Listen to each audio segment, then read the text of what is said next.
नए साल की पहली सुबह दुनिया जश्न मना रही थी, लेकिन भारत के दरवाजे पर एक अघोषित चेतावनी दस्तक दे चुकी थी। नाम नहीं लिया गया, लेकिन इशारा इतना साफ था कि समझने में देर नहीं लगी। सामने था चीन। जी हाँ, चीन ही की बात हो रही है। चीन ही ने भारत को धमकी दी है। सवाल ये नहीं कि धमकी दी गई है, सवाल ये है कि 2026 की शुरुआती दिन में ही एक आक्रामक चेतावनी क्यों, और क्यों ताइवान के बहाने भारत को ही घेरने के लिए कोशिश की जा रही है। 29 और 30 दिसंबर 2025 चीन की पीपल्स लिबरेशन आर्मी के एक सवाल सैन्य अभ्यास किया। नाम था जस्टिस मिशन 2025। लोकेशन ताइवान के चारों ओर समुद्री इलाका था। यह कोई सामान्य ड्रिल नहीं थी, यह युद्ध की रिहर्सल थी। ताइवान के मुख्य बंदरगाहों की नाबंदी थी। लाइव फायर ड्रिल चल रहे थे। चीन ने दर्जनों रॉकेट लॉन्च किए। 200 से ज्यादा फाइटर जेट्स तक को भी आसमान में उड़ा दिया, और वारशिप्स और कोस्ट गार्ड्स भी जहाज भी लगा दिए।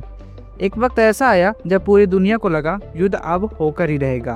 ताइवान की सेना अलर्ट पर थी, तनाव अपने चरम पर था।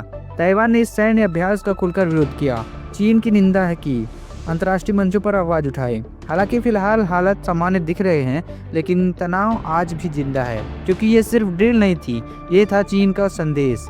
नए साल के पहले ही दिन चीन के राष्ट्रपति शी जिनपिंग सामने आए, और उन्होंने साफ शब्द में कहा, ताइवान का चीन में विलय होकर रहेगा। इसे कोई नहीं रोक सकता, कोई भी नहीं। शी जिनपिंग के मुताबिक ताइवान चीन का अटूट हिस्सा है, और मातृभूमि का पुनर्निर्माण अब समय की मांग है।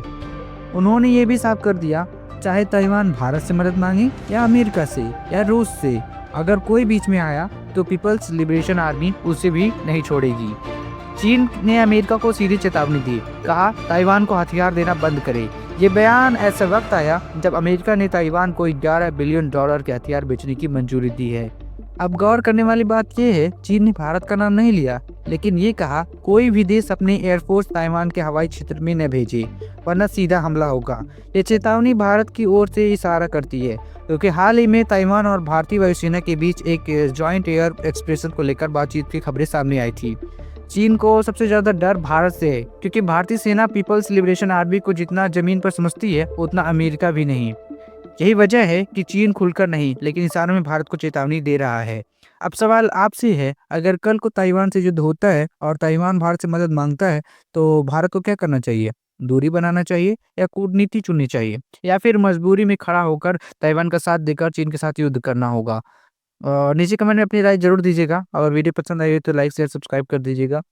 तो मिलते हैं नेक्स्ट वीडियो में, तब तक के लिए जय हिंद, जय भारत। और हाँ, एक बात और बता दूं, ये चीन की गांड में इतनी औकात नहीं है कि भारत को हिला सके। अगर युद्ध होगा तो चीन की माँ चुतेगी।